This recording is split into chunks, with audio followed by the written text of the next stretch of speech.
2000 ജനുവരി 12 European ആശ്രമം Germany. ജ്ഞാനതളം 237. ഗുരുവിനോടൊപ്പം ഇരിക്കാനുള്ള കാരണങ്ങൾ. 1. നിങ്ങൾക്ക് ദുഃഖത്തിൽ നിന്ന് മുക്തരാകാം.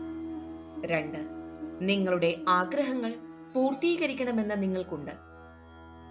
3. നിങ്ങളുടെ കഴിവുകൾ പ്രകടമാക്കാൻ നിങ്ങൾക്ക് ആഗ്രഹമുണ്ട്. 4. നിങ്ങളുടെ ഉള്ളിൽ നിന്ന് ശക്തമായ പ്രേരണ ഉയരുന്നു. 5.